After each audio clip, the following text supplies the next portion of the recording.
एकदा ही मँगो बासुंदी तुम्ही घरी केली ना, परत परत करणारच, गॅरंटी देऊन सांगते. नमस्कार, मी दीपाली, नांदेडकर रेसिपीज या चॅनलवर तुमचं स्वागत आहे. आज आपण घरी मँगो बासुंदी कशी करायची ते बघणार आहोत. चला तर मग रेसिपीला सुरू करूया. सर्वात पहिले मी काय केले, गॅस ऑन केलाय, गॅसवर पातेलं ठेवले. पातेल्यामध्ये मी फुल क्रीम 1 लिटर दूध ॲड केले.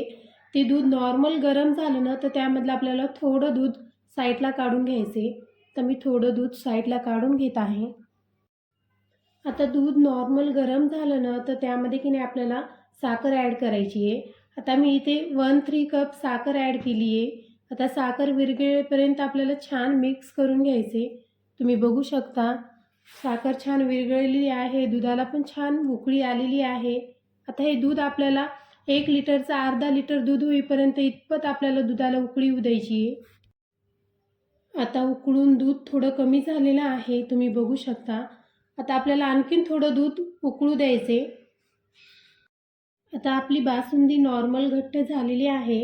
आता आपण ते साईडला दूध काढलं होतं ना, तर त्यामध्ये आपल्याला 1 टीस्पून कस्टर्ड पावडर मिक्स करायचे आणि त्या बासुंदीमध्ये आपल्याला हे मिक्स केलेलं दूध ॲड करायचे. आता तुम्ही बघू शकता मी कस्टर्ड पावडर घेतलेलं आहे, छान मिक्स केले.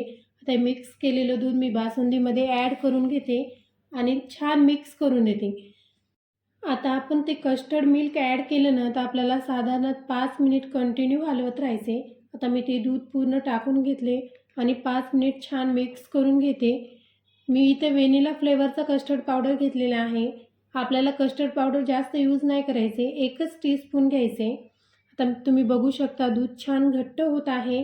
आता इथं काय करायचं, आपल्याला 1 मिनिटाकरता हलवायचं आहे आणि गॅस बंद करून टाकायचा आहे आणि नॉर्मल थंड होण्याकरता आपल्याला किचन वट्ट्यावर 10 ते 15 मिनिटाकरता ठेवायचे.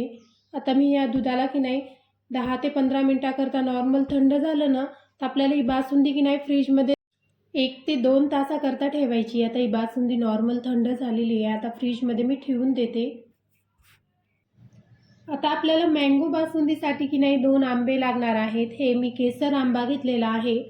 हे आंबे दोन्ही स्वच्छ मी धुवून घेतलेत. आता हे कट करून घेते आणि आंब्यामधला सर्व गर आपल्याला काढून मिक्सरमध्ये फिरून घ्यायचा आहे. आता मी आंबा पूर्ण चिरून घेते. तुम्ही जर अशा पद्धतीने आंबा कट केला ना, तर आपल्या आंब्यातला गर छान बाहेर पडतो, त्या छिलट्याला एक्स्ट्राचा गर राहणार नाही. आता तुम्ही बघू शकता आंबा मी छान कट करून घेतलेला आहे.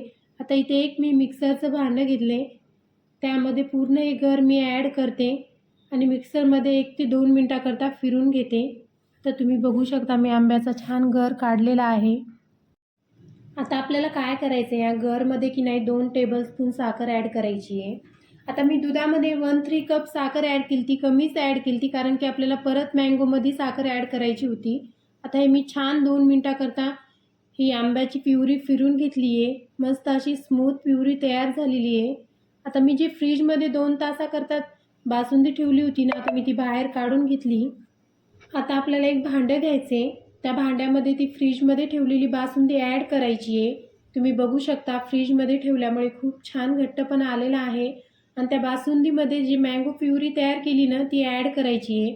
2दा करून ॲड करायची. आता मी टाकून घेतली आणि छान मिक्स करून घेते. मँगोनी बासुंदीला कलर खूप छान येतो. तुम्ही बघू शकता कलर छान येत आहे. तुम्ही जर माझ्या चॅनलवर नवीन असाल तर प्लीज माझ्या चॅनलला नक्की सबस्क्राईब करा. आता ते राहिलेला गर परत टाकून घ्यायचा आहे आणि छान मिक्स करून घ्यायचे. हे बघा कलर खूप छान आलेला आहे. बासुंदी पण छान घट्ट झालेली आहे. बासुंदीची मी एक टिप्स सांगते, जेव्हा आपण दूध उकळायला ठेवतो ना, तर तेव्हा नॉर्मल घट्ट दूध उकळू द्यायचं आहे आपल्याला, जास्त घट्ट दूध नाही करायचं, कारण की त्यामध्ये आपल्याला मँगोचा गर ॲड करायचा असतो. त्या गरमुळे आपलं दूध छान घट्ट होतो आणि जेव्हा तुम्ही गर बासुंदीमध्ये ॲड करतात ना, तेव्हा आपली बासुंदी एकदम चिल्ड पाहिजे, नाहीतर आपलं दूध फुटू शकतो. आता तुम्ही बघू शकता एक मी मातीचं भांडं घेतलं, त्यामध्ये बासुंदी ॲड केली, थोडं केसर पिस्तानी गार्निश करून घेतलं. अशी मस्त बासुंदी तयार झालेली आहे.